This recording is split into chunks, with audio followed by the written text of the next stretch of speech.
রবকে বলবেন, ইয়া রব, তুমি জায়গাটা আমাকে ভোগ করতে দিয়েছ, ওই ক্ষমতাসীনের কারণে আমি ভোগ করতে পারি নাই। মাওলা, তুমি আমাকে নিয়ামত দিয়েছ, অমুক আমার সে নিয়ামত আমাকে রক্ষা করতে দেয় নাই, গ্রহণ করতে দেয় নাই।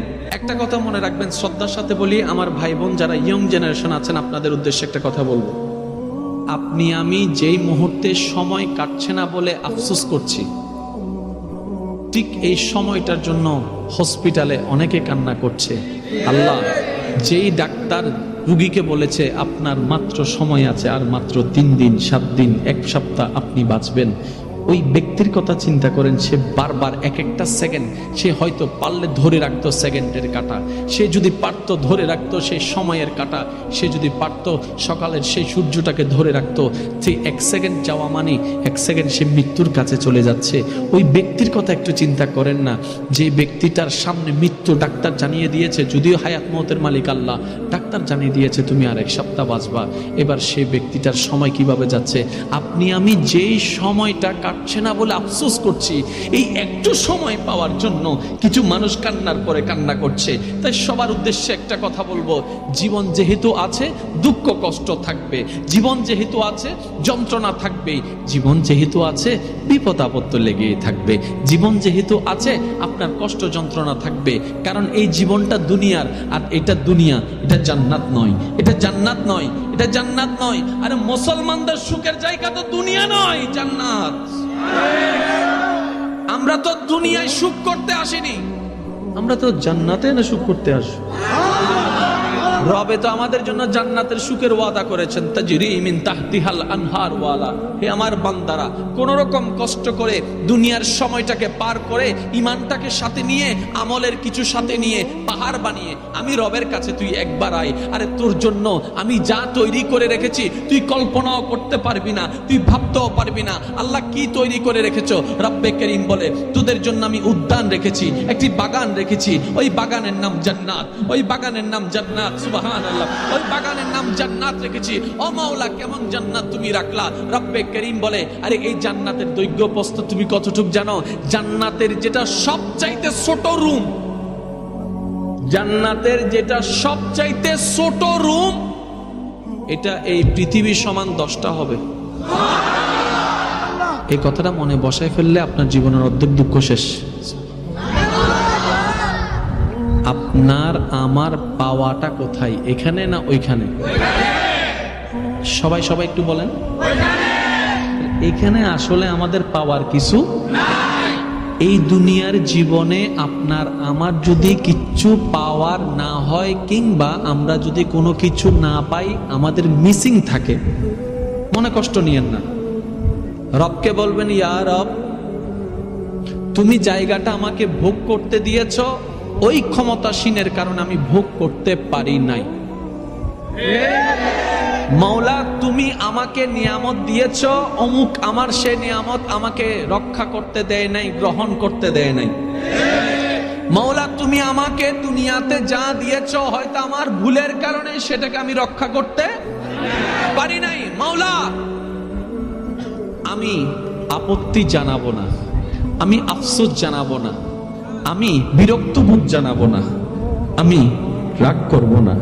তুমি আমাকে যেভাবে রেখে খুশি, আমি বান্দা সেভাবে থেকে খুশি হয়ে যাবে।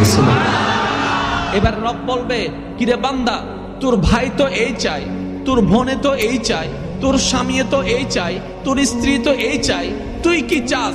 আপনি শুধু একটা কথা বলবেন, ইয়া রব, যার যেটা চাওয়ার চাক, এটা তার তার ব্যক্তিগত ব্যাপার। মাওলা, আমি পাহাড়কে শূন্য দেখতে চাই না, আমি সাগরকে শূন্য দেখতে চাই না।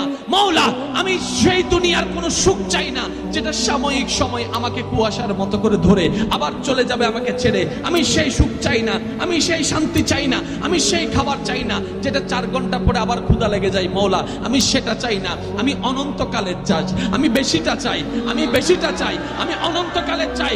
রব্বে করিম বলে, বান্দারে, অনন্তকালের জন্য যদি তুমি চাও, সেটা তো দুনিয়াতে মিলবে না। এটার জন্য তোমাকে জান্নাতে আসতে। দুঃখ আমি মুখ বুজে সহ্য করতে রাজি আছি যেই দিন থেকে আমি বুঝতে পেরেছি, শুনতে পেরেছি ধৈর্য ধারণকারীর সাথে রব আছে।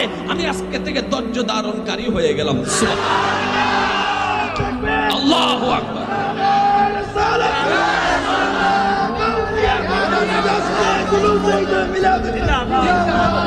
উচ্চ আওয়াজে বলেন সুবহানাল্লাহ।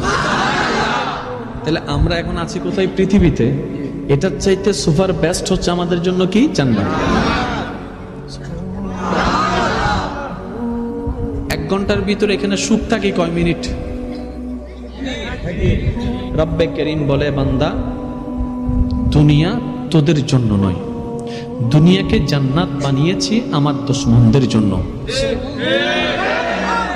আবার শুনেন কথাটা, দুনিয়াকে জান্নাত বানিয়েছি তোদের জন্য নয়, আমার দুশমনদের জন্য।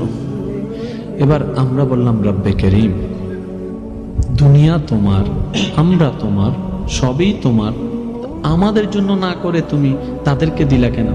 কই তোরাও তো বান্দা, তারাও তো বান্দা, তোরা তো আমার, তারা তো আমাকে ভুলে গিয়েছে। আলাস্তু বিরাব্বিকুম, ওই দিন কালে সে বালা বলে আমাকে রব বলে মেনেছিল, কিন্তু দুনিয়াতে যাওয়ার পরে মার কারণে বা বাবার কারণে, সমাজের কারণে সে আমাকে ভুলে গিয়ে অন্য নামে ডাকা শুরু করছে, অন্য নামে ডাকা শুরু করেছে, অন্যভাবে ডাকা শুরু করেছে। কেউ এই বলে ডাকে তো কেউ ওই বলে ডাকে, বিভিন্ন নামে ডাকা শুরু করেছে। আবার কেউ বা এমনও আছে যারা ষষ্ঠা শব্দকে স্বীকার করতে চায় না, নাস্তিক হিসেবে নিজেকে প্রচার করতে চায়।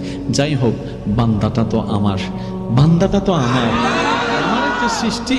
আর আমি রব তো জানিস, দুনিয়ার ভিতরে সবচাইতে মায়া ভালোবাসার ক্ষেত্রে সর্বোচ্চ লেভেলের উদাহরণ দেওয়া হয় মায়ের ভালোবাসাকে, মায়ের মমতাকে। মায়ের মমতার সামনে কারো মমতার অস্তিত্ব থাকে না। মায়ের ভালোবাসার সামনে কারো ভালোবাসার কোনো দিক নির্দেশনা খুঁজে পাওয়া যায় না। মায়ের ভালোবাসার সামনে, মায়ের ভালোবাসাটা এমন একটা সূর্য যেটার সামনে পৃথিবীর সমস্ত ভালোবাসা মোমবাতির মতো করে নিবি নিবি করে জ্বলতে থাকে। মায়ের ভালোবাসার সামনে কোনো ভালোবাসার তুলনা হয় না। রব বলছে, 1000 মা তোকে যতটুকু ভালোবাসবে, আমি রব তোকে তার চাইতে বেশি ভালোবাসি। বান্দা আমি চাই না কেউ জাহান্নামে যাক, কিন্তু বান্দারা নিজের পায়ে নিজে কুড়াল মেরে জাহান্নামের দিকে চলে যাচ্ছে। আমি রবতেই বলেছিলাম, আকিমুস সালাত, নামাজটা তোরা আদায় কর, কিন্তু তোরা তো করলি না রে বান্দা, করলি না। তোদেরকে বলেছি রোজাটা আদায় কর, তোরা তো সেটাও করলি না। তোদেরকে আমি রব জানিয়ে দিয়েছি, মা বাবাকে কষ্ট দিলে জান্নাত পাবি না, সেটা আমি জানিয়ে দিয়েছি। তারপরে তোরা মা বাবাকে কষ্ট দিয়েছিস। তোরা তো নিজের পায়ে নিজে কুড়াল মারছিস, নিজের জান্নাত তোরা হারিয়ে ফেলছিস। বান্দা একটু ব্রেক লাগা, একটু চেষ্টা কর, তুই পারবি, তুই চেষ্টা কর, আমি রব তোকে রহমত দিয়ে সাহায্য করব। বান্দা দুনিয়া তোদের জন্য নয়, তোদের জন্য আমি রেখেছি জান্নাতুল ফেরদাউস। ওই জান্নাত তোদের, ওইখানে তোদের কোনো কমতি হবে না। দুনিয়াতে তো কান্না করে করে সুখের তালাশ করা, সুখ পাস নাই তুই। কাউকে ভালোবেসেছিলি সুখের আশায়, শান্তিতে থাকার আশায়, তার হাতটা মাথায় চেয়েছিলি। একটু যদি আদর করে 10 বার লাথি মারে তোকে, একটু ভালো করে ব্যবহার করলে 10 বার তোকে আঘাত দিয়ে কথা বলে। বান্দা দুনিয়াতে সুখ চেয়েছো, সুখ পাস নাই, শান্তি চেয়েছো, শান্তি পাস নাই। একবার তুই জান্নাতে আয়। বান্দারে আমি রব তোকে এতটুকু ভালোবাসি, তুই বান্দা মুখে বলা লাগবে না, জান্নাতে শুধু মনে মনে বলবি, আমি রব তোর সামনে উপস্থিত করব।